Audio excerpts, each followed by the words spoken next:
حضرات و خواتین، ماڈرن سائیکالوجی نے ہمیں سکھایا ہے کہ لوگوں کے ذہنوں کو کیسے ٹرانسفارم کیا جاتا ہے۔ آپ لوگوں نے اکثر یہ صورتحال ملاحظہ کی ہوگی کہ فٹ بال میچ کے دوران 2 منٹ کی خاموشی اختیار کی گئی ہو جب کوئی اہم واقعہ یا ثانیہ ہوتا ہے۔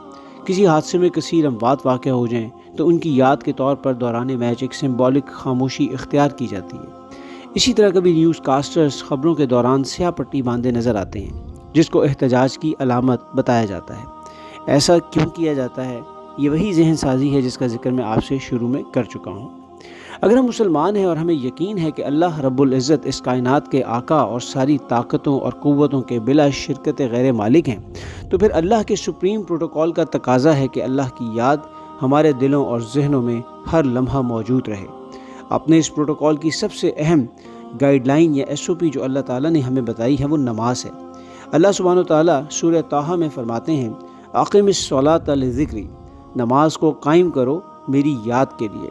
اور اس یاد کا ایک سٹینڈرڈ ٹائم ٹیبل بھی اللہ سبحانہ و تعالیٰ نے ہمیں بتا دیا ہے۔ سورہ بنی اسرائیل میں اللہ سبحانہ و تعالیٰ فرماتے ہیں، اقم الصلاۃ لدلوک الشمس الی غسق اللیل وقرآن الفجر، سورج ڈھلنے کے وقت سے لے کے رات کے اندھیرے تک میری نماز کو قائم کرو۔ کبھی آپ نے اس پیٹرن پر غور کیا کہ جتنا وقت فجر سے ظہر تک اتنا ہی ظہر سے عشاء تک لگتا ہے، یا فجر کی نماز اتنی مختصر اور عشاء کی نماز اتنی طویل کیوں ہے؟ اللہ سبحانہ و تعالیٰ چاہتے ہیں کہ اہل ایمان اللہ کو یاد رکھیں، اللہ کی یاد سے کبھی بھی غافل نہ ہوں۔ نماز کے فائدے تو کبھی بچپن میں ہمیں یاد کروائے گئے تھے۔ ہم سب جانتے ہیں کہ نماز ایک فزیکل ایکسرسائز بھی ہے۔ نماز میں دوران قیام بلڈ سرکولیشن کی ویلیو ہم سب کو پتہ ہے۔ رکوع میں اسپائنل کارڈ کی ایکسرسائز کے بارے میں ہم سب کو پتہ ہے۔ سجدہ، جن لوگوں کو سائنس کا پرابلم ہوتا ہے وہ اس کی ویلیو کو بہت اچھے طریقے سے جانتے ہیں۔ لیکن سوال یہاں پر یہ پیدا ہوتا ہے کہ اگر یہ فائدے نہ ہوتے تو کیا ہم نماز نہ پڑھتے؟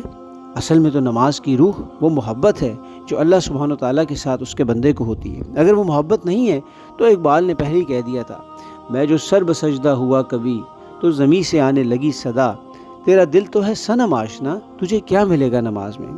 مگر ایک اور اہم سوال، اگر محبت کا وہ لیول ہم اچیو نہیں کر پاتے یا نماز میں دل نہیں لگ رہا تو کیا ہم نماز نہیں پڑھیں گے؟ نماز پھر بھی پڑھنی ہے چاہے دل لگے یا نہ لگے۔ کیوں؟ کیونکہ یہ اللہ کا حکم ہے۔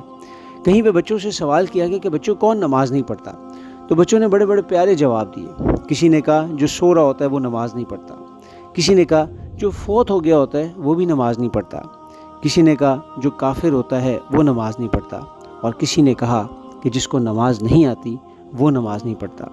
ہم دیکھ لیں کہ ہم کس کیٹیگری میں فال کرتے ہیں۔ سورہ مومنون میں اللہ سبحانہ وتعالیٰ نے اہل ایمان کے جو کریکٹرسٹکس بیان کیے ہیں اس میں سے ایک یہ بھی ہے، والذین هم علی صلواتہم یحافظون، اور مومن تو وہ لوگ ہیں جو اپنی نمازوں کی حفاظت کرنے والے ہیں۔ اللہ تعالیٰ ہمیں بھی ان میں شامل فرمائے۔ السلام علیکم ورحمۃ اللہ وبرکاتہ۔